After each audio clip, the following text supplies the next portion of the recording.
Hello, this is Christina Barton. You're watching Black Tea News.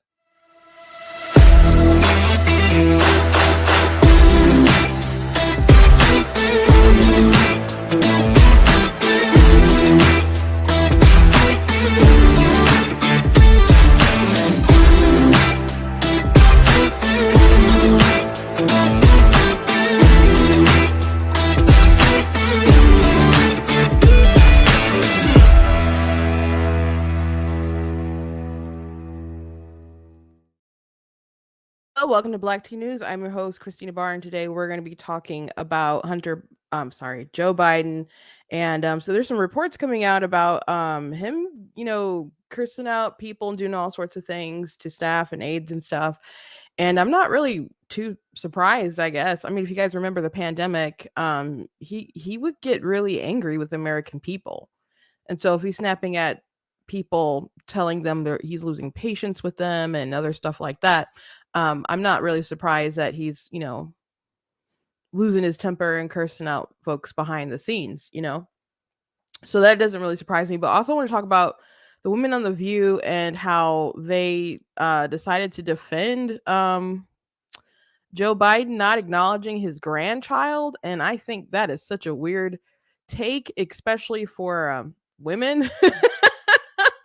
To do that, I guess. And we'll just go through it and watch it, but it's really stunning and really gross, all sorts of ways. But also Keke Palmer, I saw on like social media, I kept seeing like snippets of some black woman and her butt hanging out, and there was singing and people were talking about it, but I didn't really pay much attention to it until like today, that I saw something. I was like, oh, people started writing articles about it and people's reaction to it. And so Keke Palmer was at some kind of concert or something with Usher, and so he started serenading her.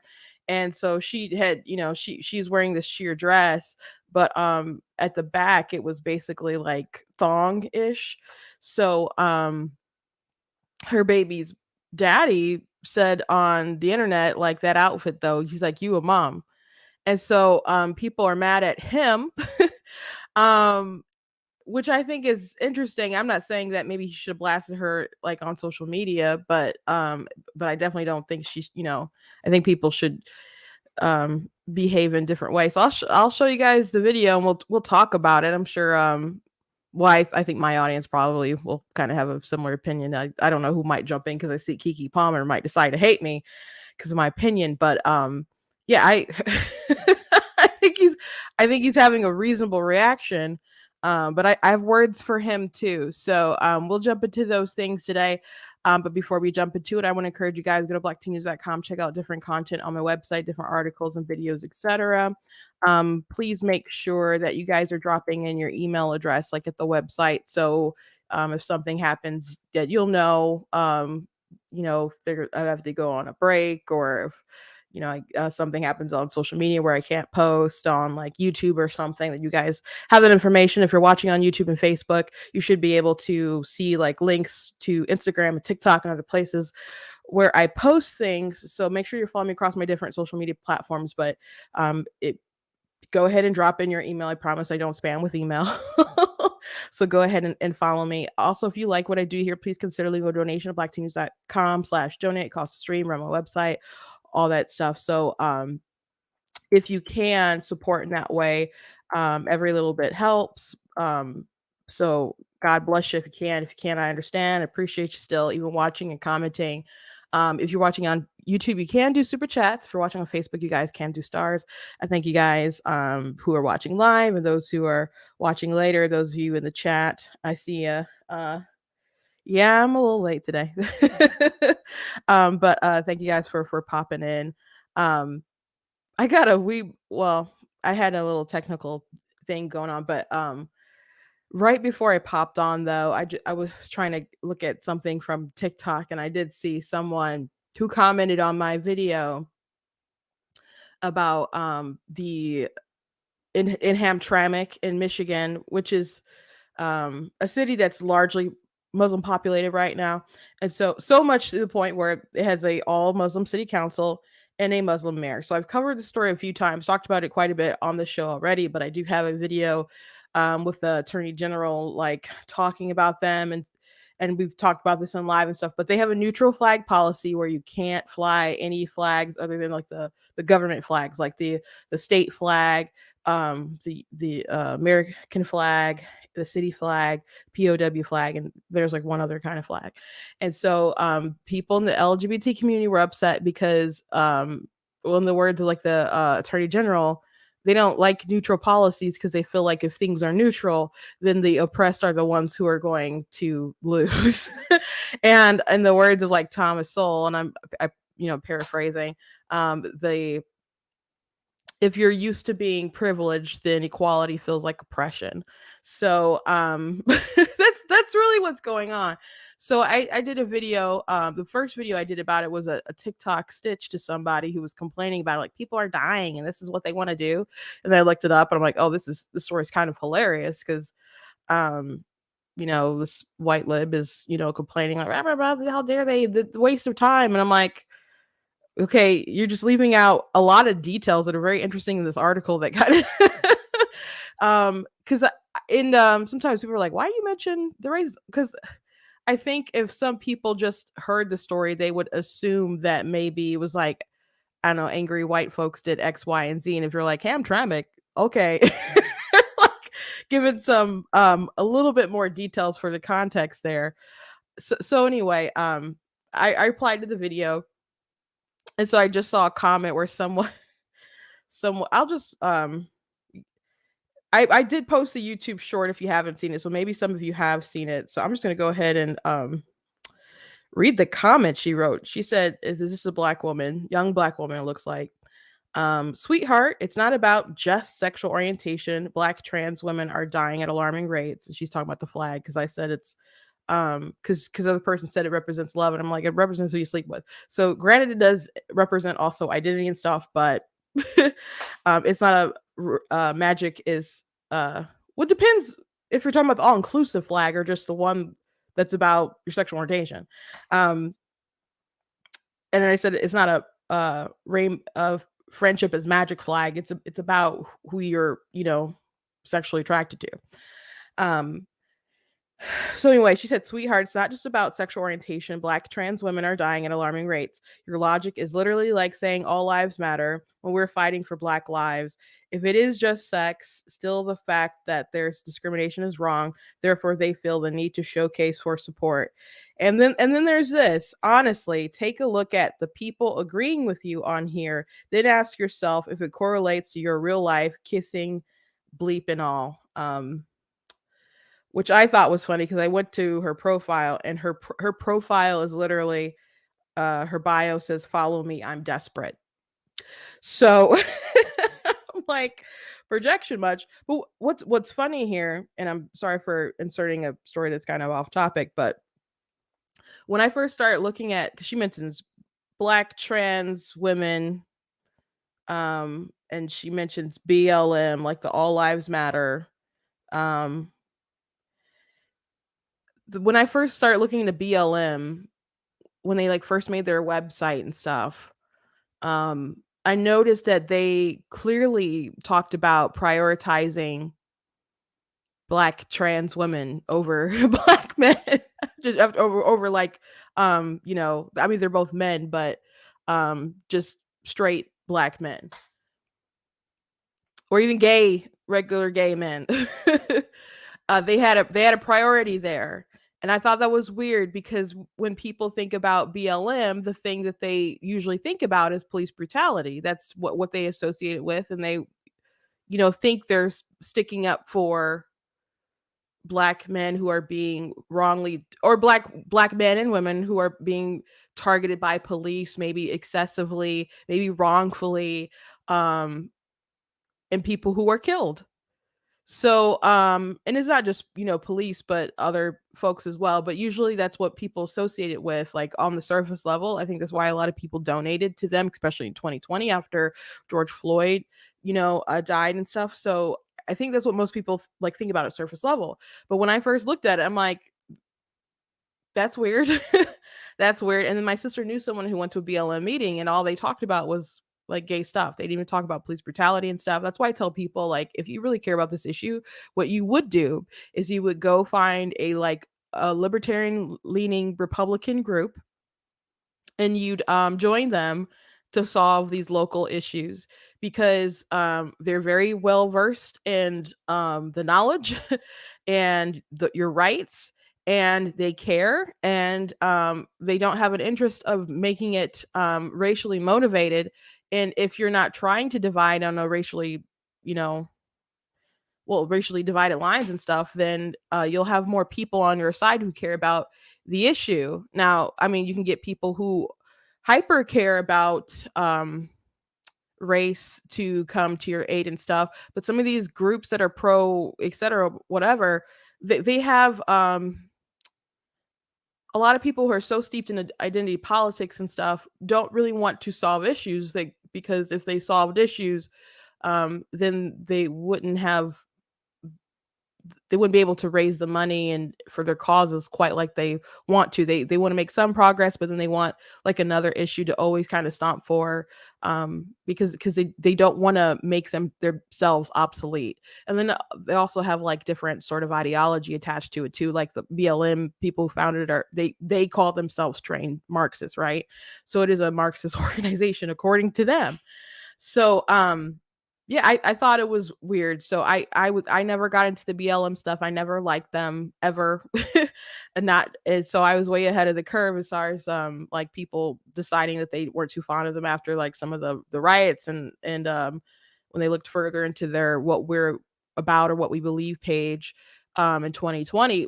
When I looked and I saw that they still had similar language, they didn't quite have it so bluntly. But I'm looking through their what we believe page, and I'm like, okay, therefore this person, the single mom, the trans person, the queer person, I'm looking through it. I'm like, everyone is here except the black father, it seems like. And so they had language about how they wanted to dismantle cisgender privilege, and and you're like, what's cisgender privilege? How about going to a woman's spa, and not seeing a dick? I guess, things like that are cisgender privilege, apparently. And I don't know what specific things they thought about dismantling, but I'm sorry if my language is kind of blunt today, but you know, that's an example of a cisgender privilege. Um, and they also said that they wanted to disrupt the Western prescribed nuclear family as well. So I was ahead of the curve. I didn't like them prior to that. And if you've seen, which I already saw and reported on BLM's giving and where they spend their money, and who they invested in. But if you saw Candace Owens' documentary Blackout, which was okay. It wasn't quite as good as What Is a Woman, but the part that makes it worth watching, and I didn't love the whole thing, and I've talked about some of my issues with it, but the part that's worth watching, if you can just find the segment when she breaks down all of the LGBT trans drag queen stuff that they invested in with the money. So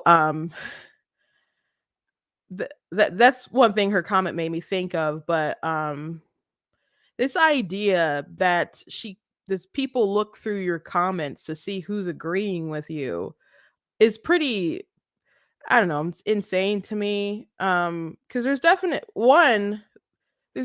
a lot of people in here of different races. There's definitely a lot of Muslims in these comments saying thank you sister, thank you sister.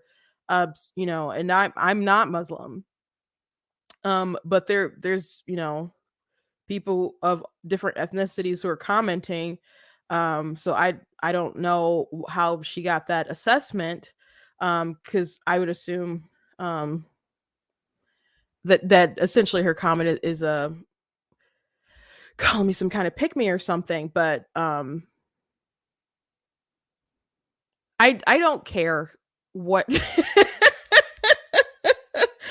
um if I'm the only one, now if you're the only person with a particular opinion, I think you need to step back and say why. Because you could just be stubborn and in the wrong and stuff. But if you're right about something and you're the only one who has to stand alone on principle on something, then go ahead and do it. Go ahead and be that person standing up for truth and righteousness and stuff. It is, again, the story is so wild to me because they just wanted to have a neutral flag policy, and the people went out of their way to talk about how oppressed they are. The stuff that she's saying, by the way, about like black trans women dying at an alarming rate, it's not even true. I'm not saying that there aren't trans people who are dying, but if you look at, people aren't being targeted and killed because they are trans, if that's what they're trying to impart within your mind. That is not what is happening. What's happening is that trans women will be in domestic violent relationships with bad people, and they'll be crimes of passion or whatever, or they'll be in dangerous professions like prostitution, things like that. Or maybe someone just happens to be wrong place, wrong time, and they are trans, and they'll add another one to the tally. Like, look at this, look at these trans people dying. And it's not a people being targeted because they are trans. That's the kind of narrative that they want to pitch, and it's not that. So, um, it, anyway, um, the, this person, I don't think I'll end up making it like a, I don't know. I'm on the fence about making an actual TikTok about it, but yeah, I'm just gonna speak the truth and speak to my opinion. And if I'm the lone black voice in the comments, I'm it doesn't matter. It doesn't make my statements any less true or false. You have to analyze people's claims based on um whether there's truth in them. Is there some kind of evidence? Is there some kind of data? Is there some kind of moral good that they're espousing or something? You don't count the white faces and the black faces and say, oh, based upon your comment section. That's, not. Now I go in people's comment sections on different videos because I'm curious about what's being said, and sometimes the comment section will make me sad or upset or something based on the merit of the comments themselves, not the avatars of the actual commenter. So that's just the internet, though. That's just, the internet, I suppose. um Anyway, to the Hunter Biden, Joe Biden stuff. Um, I did have a meme that I had that I wanted to show really quick. I do not know if this person who posted the meme actually made the meme. Um, but I thought it was pretty funny, so I'm at least gonna share this. So, Sherlock Hunter and the case of the mysterious white powder. Of course, he's like there with a crack pipe. So, this is a conversation that has been going on for, I guess over a week now about, but the White House press secretary said that there's some really irresponsible reporting on this particular matter with them finding the cocaine at the White House. He said they're really, really responsible reporting. And the reason being is, she said the first family wasn't there on Friday. They weren't there on Saturday. They weren't there on Sunday. According to the press poll, though, they left for Camp David, and that's why she says they weren't there, but they didn't leave for Camp David until 6:34 p.m. And you're like, that's a very specific time. Well, that's the time that they reported the press poll, because they do track when they leave and when they don't or whatever. You know, remember when Trump was had just won the election and he wasn't sworn in as president yet, but he went out for steak or something, and he said he was going to do one thing and he just kind of like ditched the press pool or something, and the press pool was so mad. They're like, we need to report on things in case something happens, etc., blah blah blah. They're like, this is a danger to our democracy if we can't report where the president is eating a steak. And I thought they were, a little extra, but we do need to know what's going on with the president, I think. So the way the amount of, maybe the claim is valid, the amount of crying not so much. Not so much. um oh, let me I got a super chat. I want to go ahead and give a shout out to that. Thank you very much. Thank you for kindly your work and your wisdom. Please keep fighting for truth and the future of our children in this country. Absolutely will. Thank you very much. Friendly face in the crowd. That was a very friendly thing to do. God bless you. Um uh but yeah, the press does report when the family leaves, when they go, etc. So we are aware that we know what's going on. So they reported that the family left at 6:34 p.m. I had commented that on like a TikTok video of the press briefing when she tried to chastise the journalist and stuff, and someone was like, "You're wrong." I'm like, "Oh, I'm not wrong. If what I'm saying is untrue, it's the press pool that's wrong." I wasn't there. I didn't watch them get into, their SUVs and um leave. So I'm just saying what I can tell from their reporting. So if that's wrong, that's wrong. Um but I assume that's probably correct and they're lying because that's what the White House is repeatedly doing. I did not see any press conference today. I wonder if someone asked her about it. There's been a few stories about that not being true though. Fox and some other folks. I definitely saw people on the right tweeting different fact checkers saying, "Are you guys going to correct the White House on this? Because according to your own reporting, they're not being honest about this." And this wouldn't need to be like a repeated big story if I don't know, if people would just be upfront about it. And again, it might not even be his his cocaine or whatever. It might not be his, it might not. Um I I think that's the likeliest thing.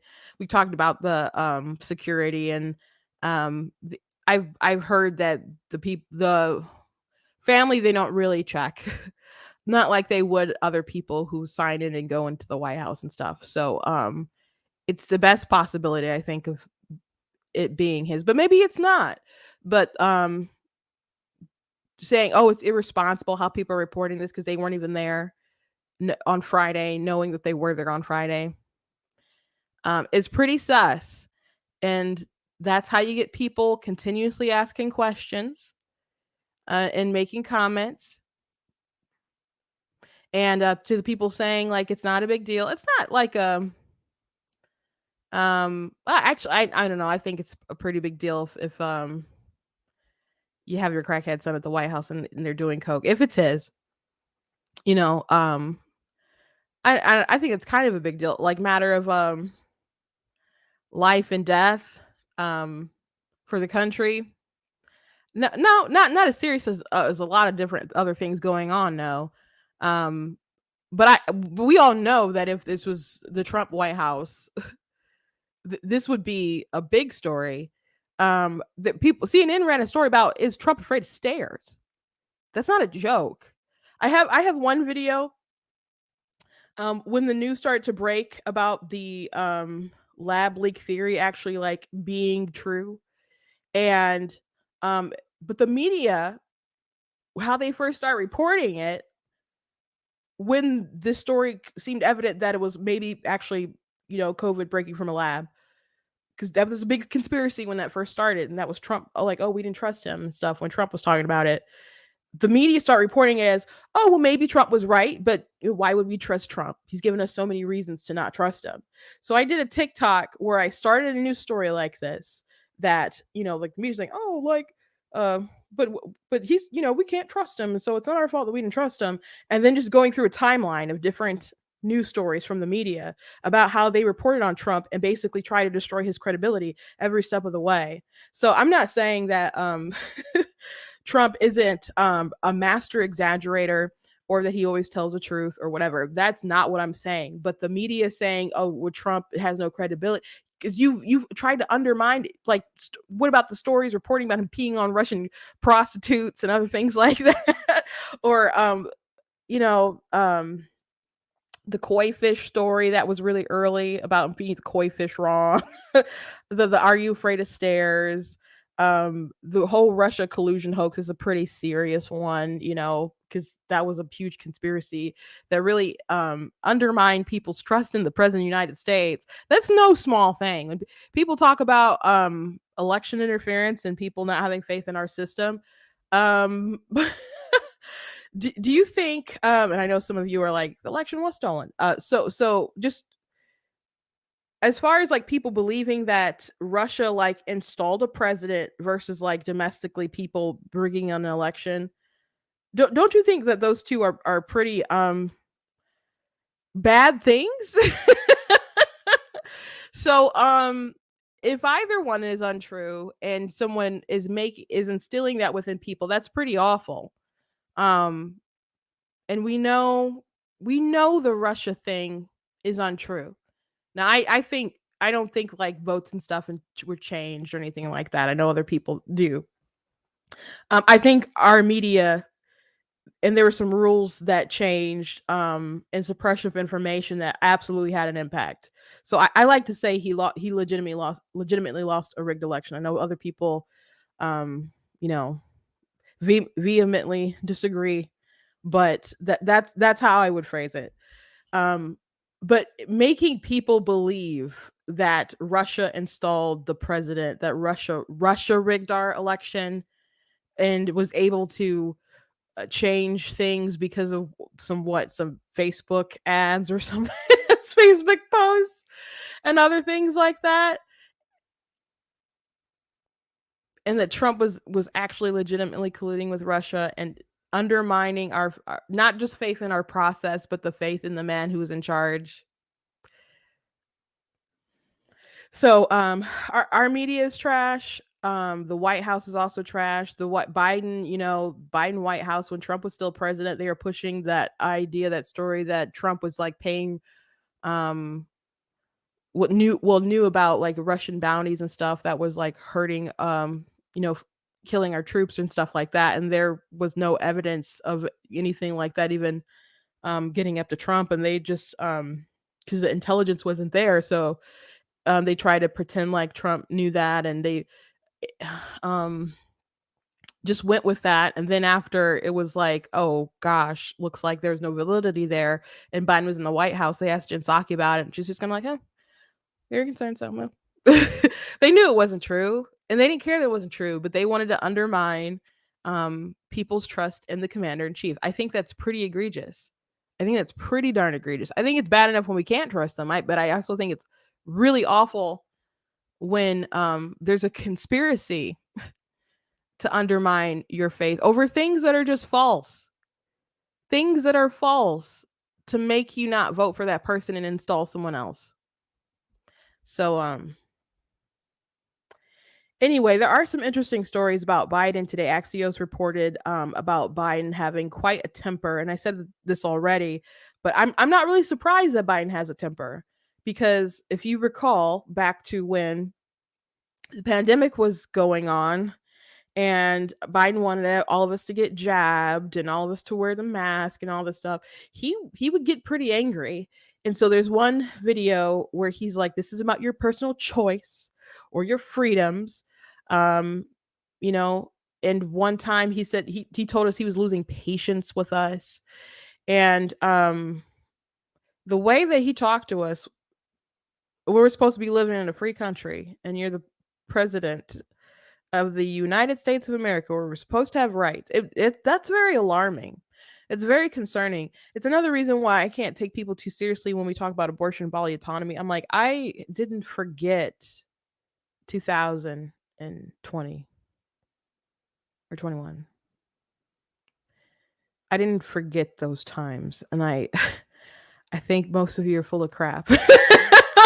And not think like most of you are, especially politicians who fought like my state is so pro-choice. My governor, my attorney general, they're so pro-choice. But do you know what happened? The pro body autonomy, all that stuff. We should be able to choose women, freedom, etc. Blah blah blah. But when it came to like Biden trying to force his OSHA mandate, there our attorney general was like, "Oh yeah, we'll fight to push that through." You'll fight for people to lose jobs if they don't inject themselves with something that's not going to stop the spread. And remember, there was a time when you couldn't really say that online because the WHO or CDC or whatever was sketchy about that. And the OSHA mandate didn't take into account whether or not you had prior infection. They didn't take into account the fact that if you get jab, you can still spread it. So why aren't you testing? Why don't you want people to test all the time who have had the jab because they can still give it to somebody else? Why do you only care about the people who aren't jabbed? Because it was about just you doing it. So, um, if they could be like that, Biden can be like that, so aggressive, um, so, to the point where you were these heroes, these nurses, these doctors, these medical workers, that they would take you all the way to Supreme Court and say, no, you have to do it or you're gonna lose your job. I don't think that's nice. I think that's beyond policy. I think that's really cruel. And it doesn't ring of freedom that's supposed to be true with this country. So Axios is reporting, that he's cursing out different people for not knowing stuff and impatient with people and other stuff like that. I'm not really surprised.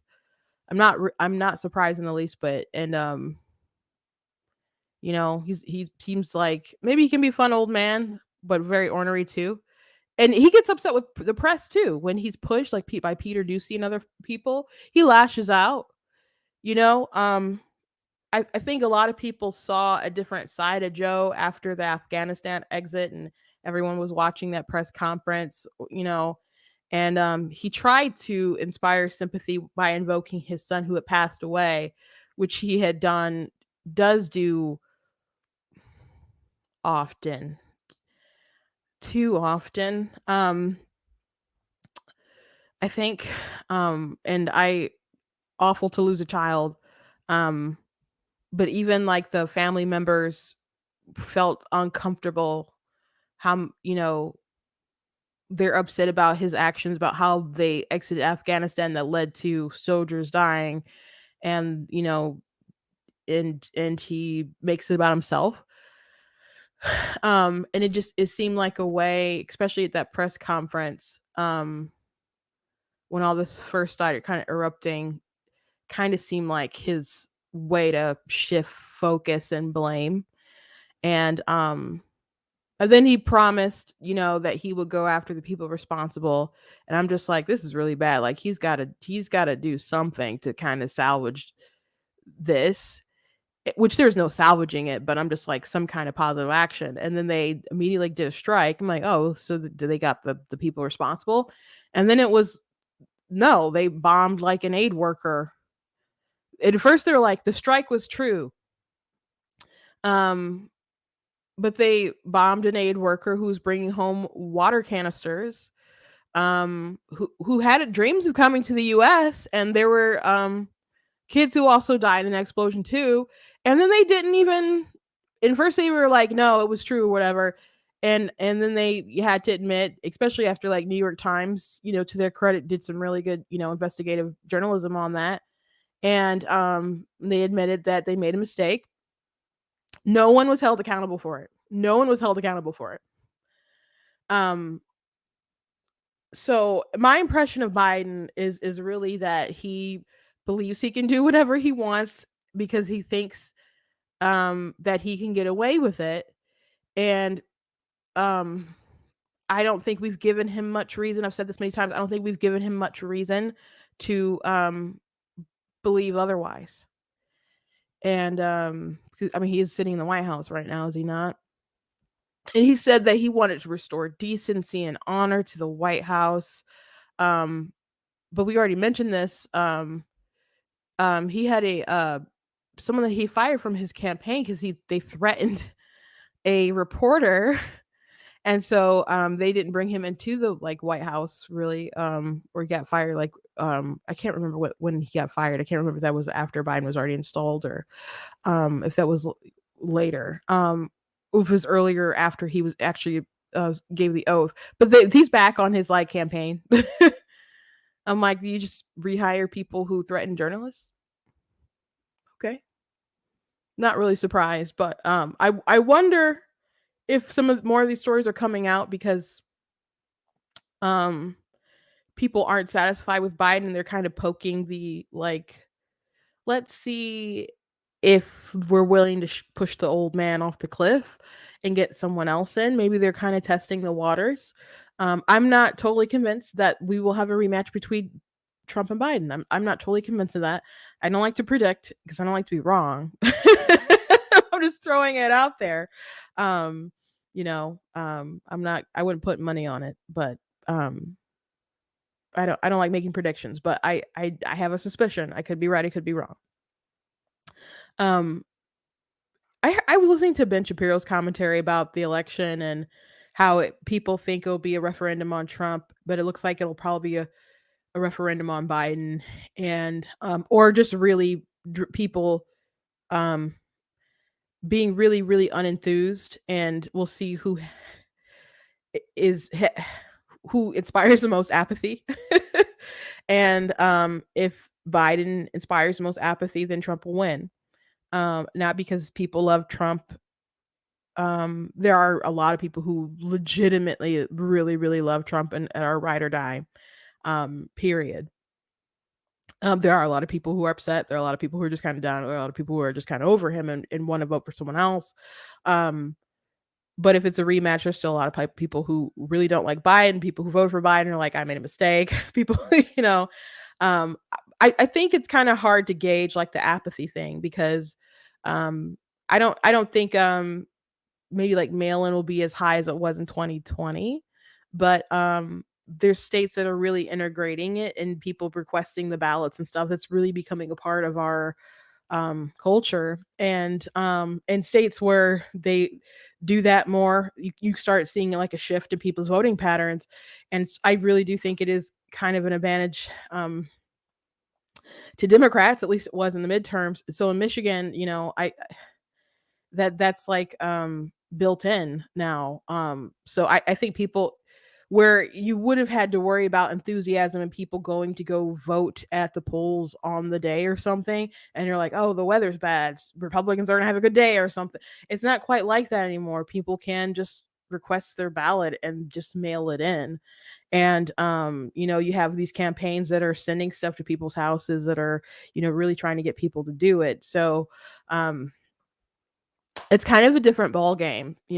So people relying on people just being too lazy to go to the polls, I don't think that's really going to be the thing. And then you're also seeing young people who are enthused. Now there's a lot of young people did try to overplay the role of young people in this election. Um because a lot of people went to go vote, so it wasn't like just that young people were the ones who made the difference, because it was kind of upped everywhere. But in Michigan there were a lot of young people who voted, who were passionate to wait in line for hours, and they put people were voting like on college campuses and other stuff like that. So if they do stuff like that in other states, and I I I just wouldn't depend on the apathy thing, guys. I really wouldn't. Especially if it's the election is, oh, Trump might go to jail if he loses, and there's still a lot of people who dislike him or whatever. I just I don't love Ben's commentary today. I think it's too early to kind of be to really kind of nail down an opinion on what's going to happen. But I think I think that the strategy is waiting for people to just not be enthused enough to go out to vote and hoping that'll carry over. I think that's a mistake. I think people really need to be motivated for your person to win. I don't think it's just a matter of um and he's comparing it to like 2016 because um people weren't enthusiastic to go vote for Hillary Clinton, and people underestimated how much people didn't like her. And there were low turnout, like in Michigan, like the turnout for her was low. um but at the same time the turnout for her was low. You have to have people enthused to go out and you know go and support him. So it was a 10,000 vote difference in Michigan. That was a wild night, guys. I'll never forget it.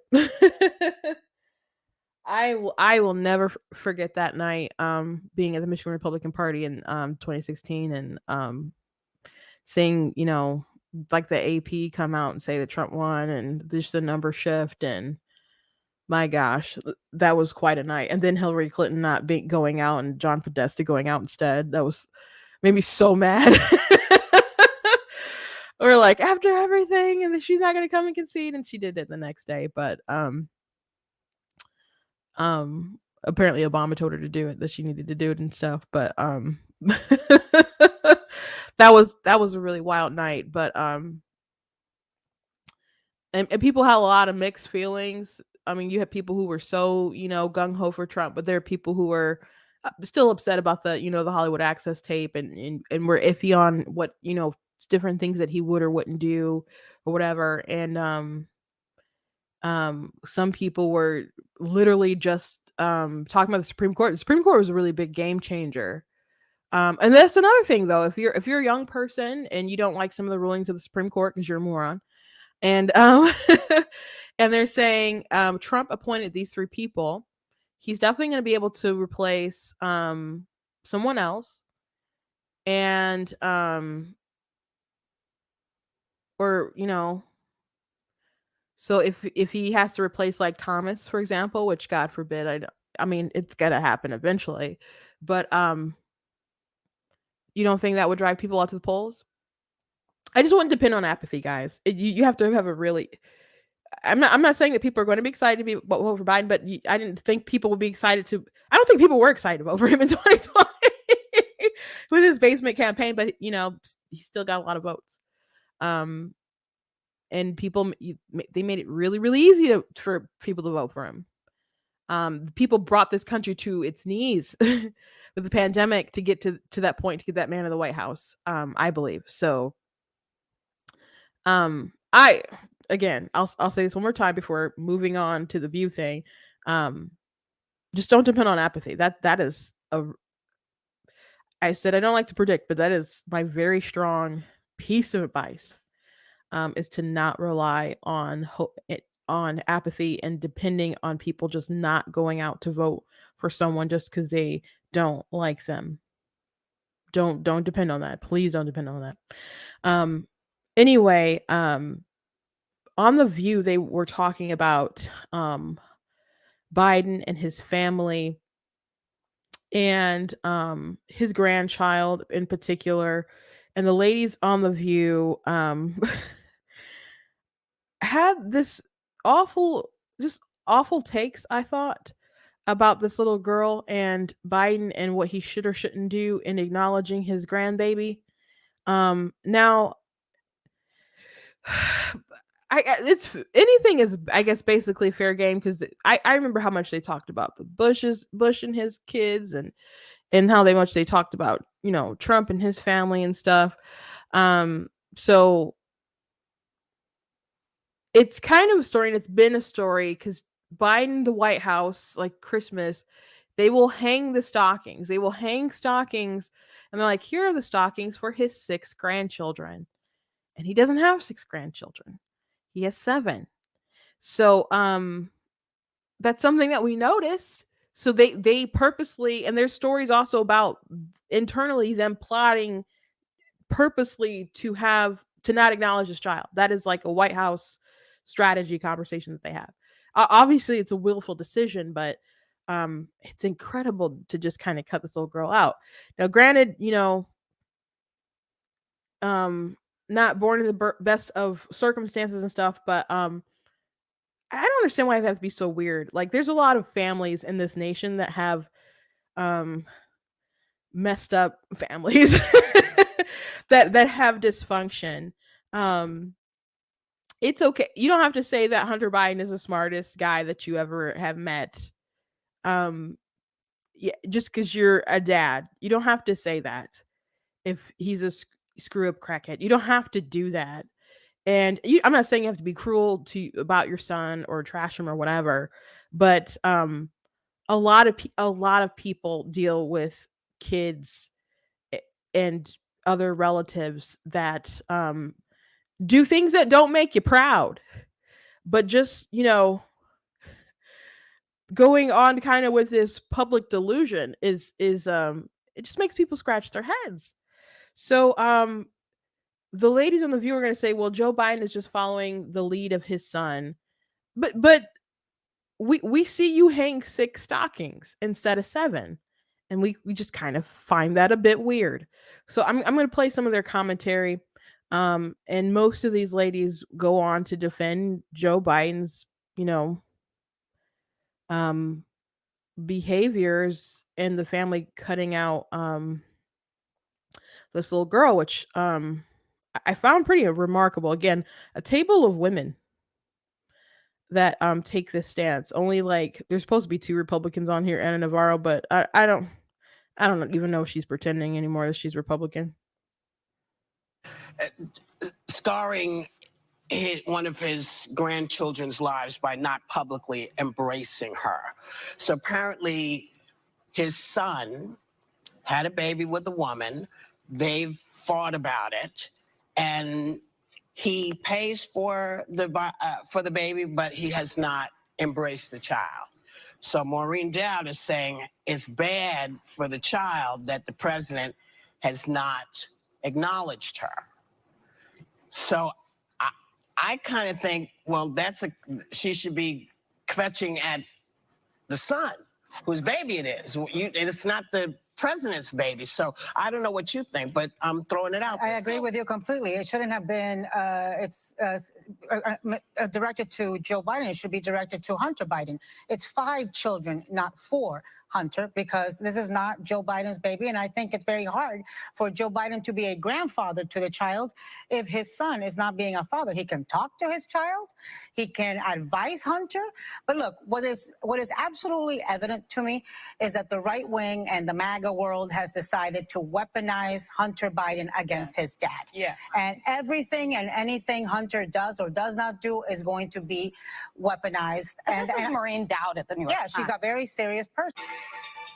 So, that's a really gracious way of Whoopi Goldberg putting it about they fought. And so Hunter Biden dodged paternity. He didn't want he was denying that it was his child. So judge had to eventually, and I think that went on for like 2 years, and the judge had to make him take a test. And he is paying for the child. Not because he wanted to, and he just got his child support slashed down a lot. Oh, but thank goodness that he's going to leave the child with some paintings. And you might be saying, well, Hunter Biden makes a lot of money from his paintings. Not because they're good, not because there's any real value in them. Rich people pay for his paintings. It's probably more of like of an influence thing because, not because he's good at his job. Man, my sister does art. You guys, I brought her on a few times and showed her stuff and posted it. So she's really good. And I was telling her how much Hunter Biden was making from his stuff, and she's just like, it's not fair. It's not fair. Joe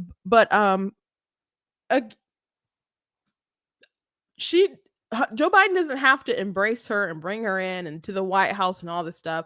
A lot of people from the outside looking in and are kind of like, this is probably, excuse me, I just had hiccups. This is probably best for this little girl that they're not integrated into this. I mean, there's all this influence there because he's obviously the president of the United States. Which, by the way, Hunter doesn't want the baby, his child, to use his name, the name that he's picking up bags of cash for. Um, he doesn't have to like bring her in the baby mama in and all that stuff. They don't have to do that. But again, you make the conscious decision to have 6 stockings hanging and to talk about your X amount of grandchildren, and you specifically choose to leave someone out. And we've noticed it. And the whole thing is Joe Biden is so nice. Joe Biden is so kind, and he's just a kind, cool grandpa. He's the kind, cool grandpa that specifically leaves a stocking out. I will preface this. It makes me uncomfortable even to talk about, and you guys know I have a sister who's a recovering addict. I couldn't have more sympathy for the struggles that come with that. I also have estrangement in my family. I can't have a birthday pass or a holiday that I don't think of the phone call I'm not receiving that day. Because you're estranged from your dad. I'm estranged from my father, and I can't pretend to know what's going on with the child, but I know that someday she will be old enough to read and hear the speeches where he says, my 6 grandchildren, and just leaves out that there's the 7th. If he could even just change that language to me, that would be enough, because I don't know what's going on behind closed doors, but she will someday be old enough to know that he was choosing to reject her and not acknowledge her as his child. Yeah, so that's true. And here's Sonny. Oh, Sonny, you guys know how much I like Sonny. I'm sort of split on this because I hate this for that child. You're not asked to be brought into the world. It's just a circumstance, you know? And apparently this was more of a one-night stand. It wasn't like they had a relationship. He was in the throes of addiction when this woman became pregnant. And she is posting pictures of the baby, like with an Air Force One cap and at the Jefferson Memorial. And so she is sort of trying to, I don't know, wedge herself into the family. And I don't think that's the right way to do it. And I agree. I'm pretty sure Hunter is the one who wedged in between something, and that's why there's a little girl here. So he's not a good person. He's definitely made some awful decisions. You can blame crack on some things, but we're not going to blame the crack on everything, right? He's someone who does what he wants and has been enabled to do whatever he wants because that's how his dad acts. And unfortunately, when you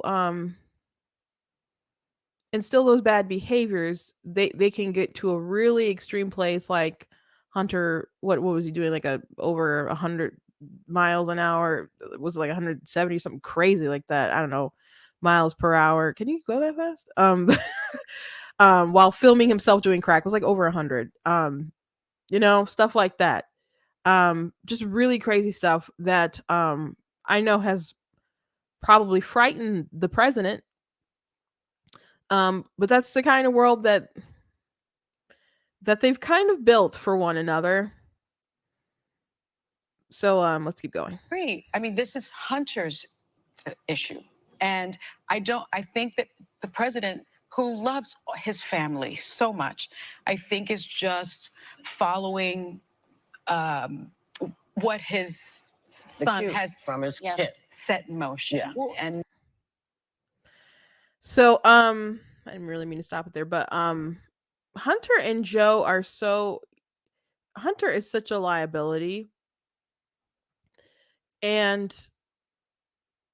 but they're so intertwined with them paying for finances. In the words of Hunter, like he told his kid, like, I won't make you pay for everything like Pop, or hopefully you don't make me pay for everything like Pop does, or take 50% of your cut or whatever.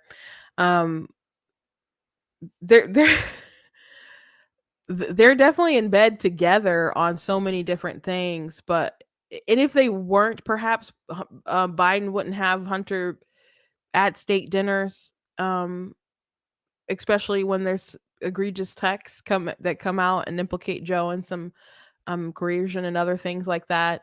having Hunter fly on this, same plane as you when you're going off to China and he's going off to China to get some business deals, and you're going to pretend like you didn't know about what was going on. They're so intertwined with each other, so you can't really separate them. Now, on a personal matter like this, isn't that the same as like the other kind of news going on? Um, but if they weren't so intertwined, he'd probably just be like, dude, I can't have you going to the state dinners or to the White House. What, so you can what, try to hide from them serving you to make you do paternity or whatever reason he was staying in the White House. Um, you know, um, you, sometimes you got to have some healthy boundaries and stuff, but they don't have healthy boundaries because they're so intertwined with each other and their business and stuff. So, what Hunter did or didn't do, again, back to the stalking thing and how Biden decides to talk about this and speak about this or not speak about this. Those are his own decisions. So everyone's like, oh, it's dad. And they go on with some commentary that's pretty nuts, like, and Navarro blames on the MAGAs for saying stuff like, oh, it was the MAGAs are the reason why we talk about the stockings. No, we talk about the stockings because they're the ones who hang them. We've noticed. Um, and their resident Republican brought up the fact that if this was Donald Trump Jr. and if this was Trump's family, that they would be talking about this, and they kind of try to deny that, which just isn't the case. But I don't play too many more videos because I don't want I don't know it to get hit by ABC. But man, the commentary from these ladies is pretty delusional. Do you guys remember 2016 and, well, I guess 17, 18, 19, 20, and Trump and his family, and they reported on everything, man. This designer said Melania couldn't wear her clothes.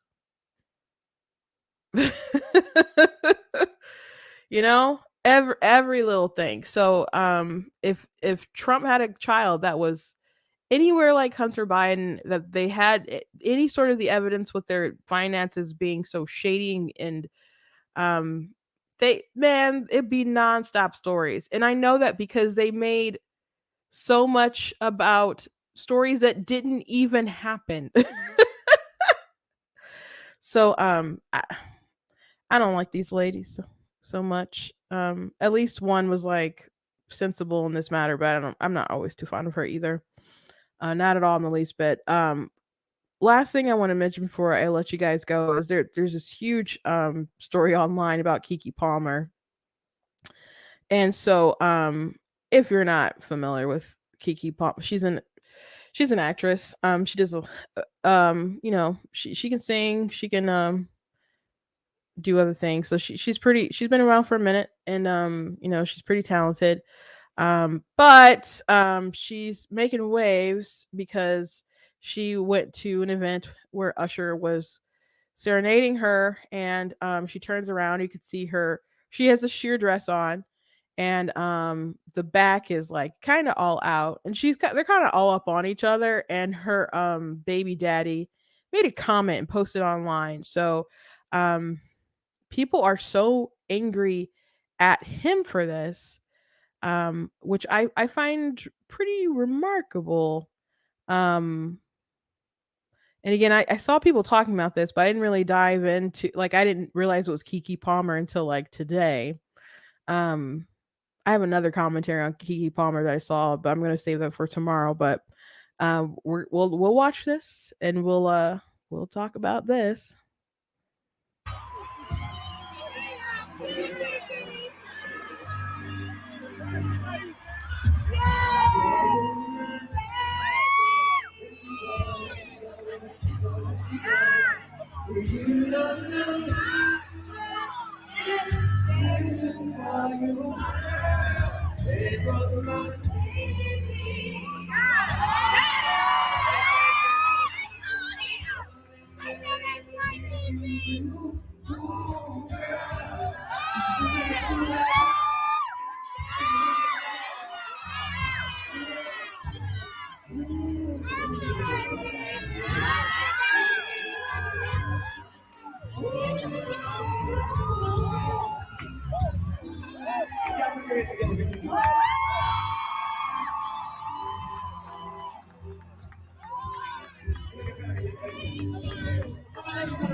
Yeah,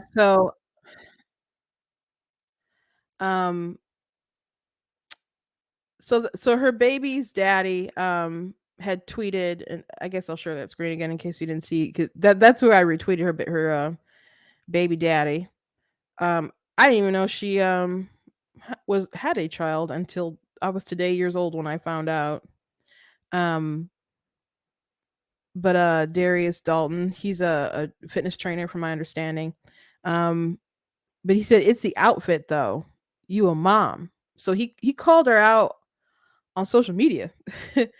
So people are like, she's still a bad. If you can't handle a baddie, then you need to not be with her. And and she had tweeted a couple days that she loved her man or whatever. So I guess they were together, not just like baby daddy and stuff. But um, people went back to that post. There's like, are you sure now? Are you gonna stand by that? And so one Um, I'm of the very strong opinion that you should sleep with people that you're married with, and that's who you should make babies with. And um, if these aren't the sort of behaviors that you would kind of want from your wife, then you shouldn't, as I just talked about with the Hunter Biden story, wedge yourself in particular situations. But it is what it is. A child has been made from the both of them, and people are like, well, she's a mom, but she's still young. She's 30 years old. Her butt was kind of all out. I don't like her outfit. I don't think it's very tasteful. Nor do I really think she should be singing a all up on with Usher serenading her or whatever like that. I did a look like, how old is Keke Palmer and how old is Usher? I thought he was a bit older, and I guess I thought she was a bit younger, but he's, at least for my quick Google search, he's 44 and she's 29. So still some years between them, but not as creepy as I guess my first initial reaction, because I'm like, ooh, is he old enough to? I guess he's technically old enough to father her. Um, but I thought there were a couple more years apart from them. But if you're with someone, I I don't think that's an appropriate way to act, and I don't really find that to be an appropriate way to dress. Someone I saw a TikTok was comparing um her outfit and some other outfits of celebrities, and other things that stars wear at different conventions and stuff. And they were pretty similar. And I don't think their take was to condemn the outfits. I think they were just kind of noting that they were similar, and we have a different opinion on celebrities versus other people who are sex workers, I guess. But um I don't take fault with him not liking her outfit and not liking what's happening, and them having a child, and having their mom kind of all out there on social media. I think a lot of people think about that. I mean, if you watch like the podcast, whatever, um, and that's the name of the podcast, they have all these women who are OnlyFans and stuff on there. And one question that they'll ask these people, especially if they're moms, is like, what do you do if your child is old enough and they see that stuff, or not see that stuff, but are become aware that you do that, or if you have kids that are old enough to know that you do that, and other kids find out and they tease you or whatever, and they tease your kid, like, are you okay with them living with that stigma and that embarrassment, you know? And a lot of times, and I'll see them like, oh my, they don't mind, they could think it's cool, or whether they're telling the truth or not. There are definitely people have been like, your mom does what? So if you're with someone, I don't um think it's so crazy to be defensive about and protective of them. And people are saying that he's insecure and other things like that. He had tweeted out, um, you know, we live in a generation where a man of the family doesn't want the wife and mother to his kids to showcase booty cheeks to please others, and he gets told how much of a hater he is. This is my family and my representation. I have standards and morals to do what I believe. I rest my case. Um, you know, I don't think I don't think that's a terrible tweet. I don't think that's a terrible opinion to have. And you can, I don't know, feel however you feel about that. Um, but I think people ragging on him like this is so foreign, like he wants her to be in a burqa or something or a burlap sack. Um, that's not the same as just saying like or not loving her going out to a concert, being serenaded by Usher and turning around on her backside, basically be out. You know, I don't think that's a crazy thing, but he said wife and mother, and I don't think they're are they? I don't. I think they're just because some of her followers didn't think they were even dating, um, but I don't know if that's the route that they want to go to tie that knot. Um, but they're definitely doing things that we would consider out of order. So before you get into an entanglement, as you know, Jada once said, will code for well, sexual relations. Um and before anyone else kind of starts popping up, people need to have conversations about what their boundaries are. And I don't know if they did, and I don't know if they didn't. I don't know what conversations they had in private, or if private was even the first route that he went, or if she found out that he was displeased by him blasting it on social media. Now I don't think that's right. I think he at least should have had a conversation, because now it feels like he's purposely pulling everyone in on the conversation. Um, but when things happen to public figures in public, it becomes a public conversation pretty much anyway. But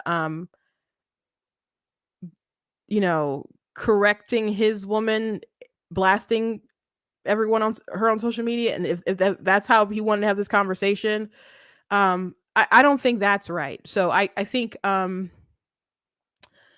he should have addressed her and addressed the situation. um like he's saying, this is my family. Okay, handle your family business in a family business sort of way. um and leave it at that. I mean, it's out there. He can be upset, and maybe he felt like he needed to address it publicly, is to hang over her, like to hang it over in the public, to let him people know that does have that he is displeased and maybe has some kind of control over the situation. I don't know why he decided to address it in that particular kind of way. But it's not going away. We've all seen it. Now people are talking about it. I wouldn't know about it if there wasn't such a big conversation about it. Um, you know, so if he wanted it to be more private, he was not successful in that. I don't blame his feelings. I don't like his execution. Um, but people really, I mean, you do expect when people have kids to kind of, um, rein it in a bit. Um, but I wouldn't expect I wouldn't be cool with dressing like that anyway. And you could say, Kristen, you don't have a body for that anyway. People can dress however they want to dress. I wouldn't dress um that kind of way, regardless of how my body and stuff was. So I but it is funny to me seeing how much he is being attacked by people upset about him speaking out. I don't think it's weird that he's upset. again, but I do think that he probably should have handled that a bit more privately. Um,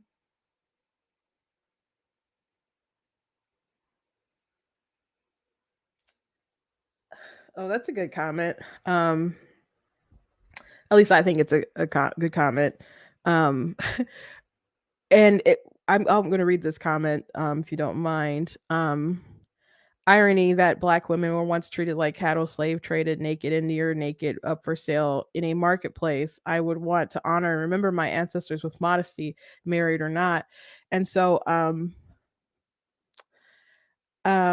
there's people who kind of are reacting with the opposite sort of approach, like you're trying to control us from and keep us from being able to express ourselves and our sexuality and other things like that. So many people find liberation in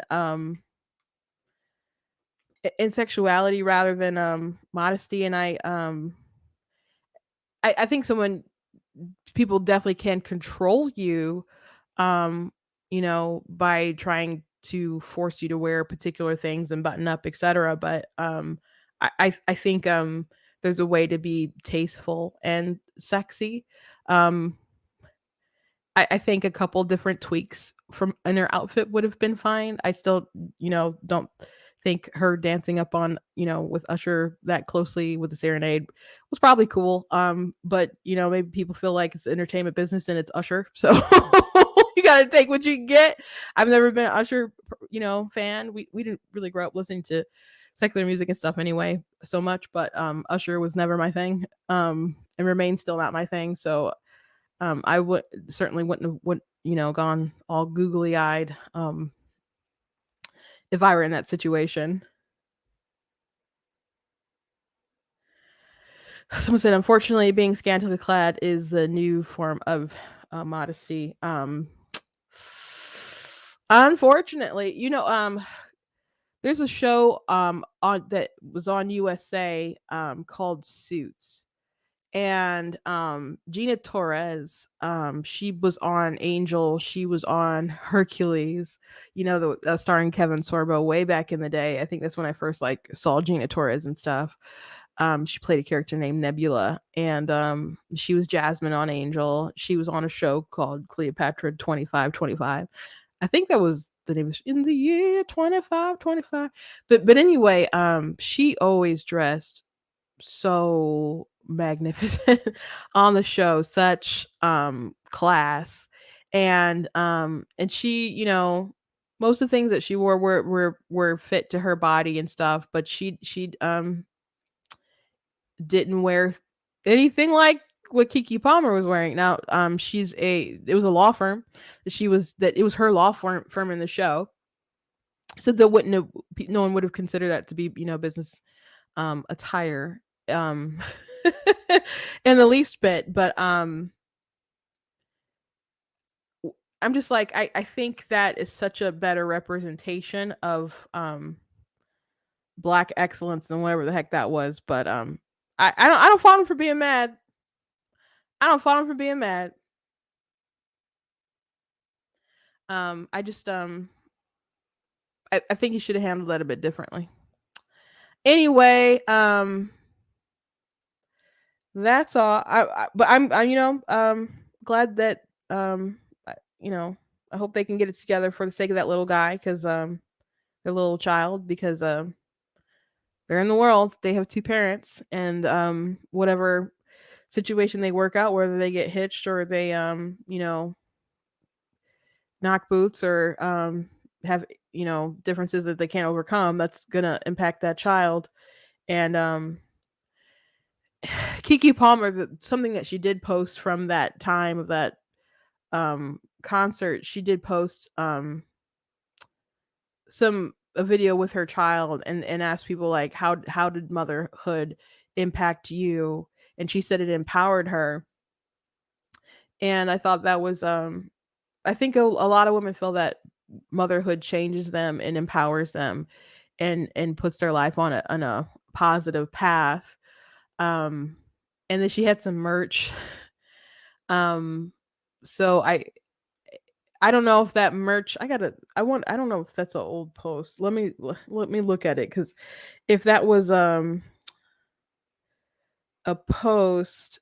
It's pinned. Oh, no, it's not pinned. It's not pinned. So it's from 2 days ago. And so she has she tweeted, "One thing is for certain, one thing is true. I'm a mother through and through." And so she has some shirts that she's selling. So I think she's just kind of capitalizing off of the drama. But I'm glad that she feels that motherhood has empowered her, because she is an abortion advocate, and I know that she did have one. So there's an interview that she had with Kamala Harris that I want to address, but I'm not gonna address it today. But I'm pretty sure that if she had chosen life with her other child, that she still would have um felt empowered the way that she says she feels empowered for her child here now. So um anyway, we'll talk about that tomorrow. I hope you guys enjoy the show. Please go to blacktnews.com, check out different content on my website, different articles, videos, etc. Please check out different merchandise that we have at the store. Like, I didn't show you guys any merch today. I ain't got nothing new, but check out like the black tea mug. We got the You Are Not That Special. We got the the Crack is Wax shirt you guys can get at the website, which is so funny. I'm not gonna go through the whole thing today, but I made this for a separate reason than Hunter Biden, but now it's just like, now it's hilarious, just so timely and stuff. But you guys can check different merch at the store. And if you like what I do here, please news.com/donate, stream and run my website, all that good stuff. So if you can support, God bless you, very much appreciate it. Thank you again for the super chat today. If you you can't send stars, you can't send super chat. You also can do super thanks and stuff. You can do that when the show's stuff's not live or whatever. If you see a video and you just want to like leave a tip or something on YouTube, you can do that too. But a good way to give is to really just go to the website and hit the donate button, and also check out different books and stuff that I've written. I have over 30 books. Yesterday is my nephew's birthday. He just turned 8. When we sang happy birthday, it was so funny. Because you get to the point where it's like, how old are you? And he's just like, I'm 7. And we're just like, in my mind, I'm like, no, you're not. And I guess he just kind of forgot. But he just kept answering the question bluntly, like he doesn't know how the happy birthday song goes. We're like, how old are you? He's like, I'm 7. How old are you? He's like, I'm 7. We're like, well, no, you're not. Like, how old are you? He's like, oh, I'm 8. Like, how old are you? And then he's like, looking around, he's like, I'm 8. Like, I answered your question. And you're supposed to sing like all those bars, and he didn't do it. And so we're just like, may the good Lord bless you. But I had we were talking about my book Super Kid, and he's like, what, that you didn't write that before I was born, did you? I'm like, yeah, I wrote that one before you was born. And he's like, and you only have 3 out? And which I'm like, no, I don't have 3 out. I have 2 out, and I'm working on the 3rd one. And then my sister's just like, she writes other things, Daniel. It's not just the Super Kid. He's like, she should have more than that. I'm like, I have more than 30 books written. Like, you just can't win with kids, man. You just can't win with kids. They just always have like, something else. Like, I'm like, Daniel, I got X amount of subscribers on YouTube. And he's like, well, how many does Ryan have? If you don't know who Ryan is that kid who plays with toys. He's not much of a kid anymore. I feel like he can go sign his own contracts. It's getting to be a big boy. But Ryan's Toy World or whatever, that's a huge channel. I'm like, that's unusually good. Not saying that I, one day can't get there or whatever, but I'm like, just be happy that I'm like climbing up there, approaching that like 100,000 and stuff. It's just, unimpressed, because the person that you have to beat is Ryan. But yeah, he was just bringing me down. I'm just like, I have a lot of different series, not just Super Kid. But yeah, you guys should check that out. I'll show you Super Kid and Super Kid 2, and I am working on Super Kid 3 as well. These are chapter books. So go ahead and check them out. The story is about a boy with overactive imagination who believes he has superpowers. He does not really. He teams up with a girl in his class who goes along with it. She's way too smart for her own age, but she has a big crush on Felix. So she becomes Princess Lady Diva, and then they help out this other kid, Lee, who goes along, who thinks it's all real, so they train him, and so they form a superhero team and just go around the community doing good. And in the second book, they have to deal with this bully who is older than Felix, bigger than Felix, and it just kind of really seems like this really impossible battle. So the question that Felix has to ask is, what do you do when you have to face a battle that you like can't win? How do you stand your ground? So really great lessons and stuff in there. So I do write children's books, and I do write for like young adult and stuff too. So if you search my name, Christina L. Barr, this is Christina with a CH, on Amazon, you'll see all my stuff. And some of you follow me on Amazon, so I thank you. But if you go to blackteennews.com, hit the merchandise, there's a banner at the top. We'll take you to my book website. So God bless you guys, and I'll see you next time. God bless.